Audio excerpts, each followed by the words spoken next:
5 நிமிஷத்துல இந்த ஊரை விட்டு ஓடிடு, இல்ல பொண்ணும் கூட பார்க்காம வந்த பழப்ப தேடி இந்த ஊருக்கு வந்துட்டு இங்க இருக்கிற உங்க பழப்ப கெடுக்கிற உன்ன ஓடிடு.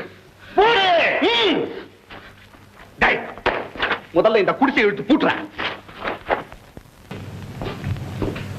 அவங்கள ஒழிச்சு கட்ட நினைக்கும் போது அவங்களுக்கு பெரிய புதையலே கிடைச்சிருக்குது. அவங்களுக்கு கிடைச்சிருக்கிறது வெறும் எண்ணெய் இல்ல, எண்ண முடியாத செல்வம். அவங்க வளர்ச்சியை தடுக்க நாம எவ்வளவோ முயற்சி பண்றோம். ஆனா ஆண்டவன் அவங்க பக்கம் தான் இருக்கான். ஆண்டவன் அவங்க பக்கம் இருந்துட்டு போகட்டும், ஆனா அறிவு நம்ம கிட்ட இருக்கு. அறிவு இருந்து என்ன பண்றது? அசைக்க முடியாத ஒத்துமை இருக்கு அவங்க கிட்ட. ஒத்துமையா? தெருவில் இருக்கிற நாய்ங்க கூட தான் ஒத்துமையா இருக்கு. எச்சியல விளற வரைக்கும் விழுந்துட்டா எல்லாம் ஒன்னா சேர்ந்து கொலைக்கும், அப்புறம் ஒண்ணுக்கு ஒண்ணு குதறிக்கும். இலை விழுந்துச்சுடா என்ன உருவத்துல நாய்ங்க தானா மோதிக்கும். ஆனா மனுஷங்களை கொஞ்சம் தூண்டி விடணும். இப்ப நான் என்ன செய்யணும்?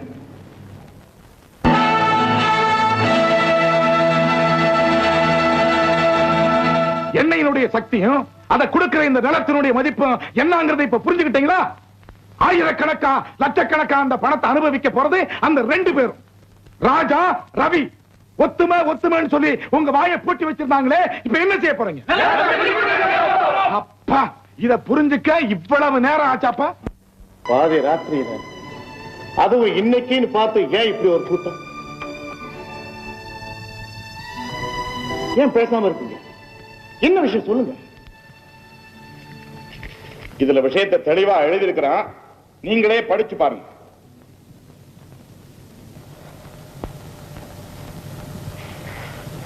இந்த கிராமத்துக்கு என்ன போராத காலம் வந்துருச்சு. திடீர்னு ஏன் இந்த கிளர்ச்சி எல்லாம்? எத்தனை நாளைக்கு உழைச்சிட்டு சும்மா இருக்கிறது? உங்ககிட்ட இருக்கிற நிலத்தை உழைக்கிற எங்களுக்கு பிரிச்சு கொடுங்க.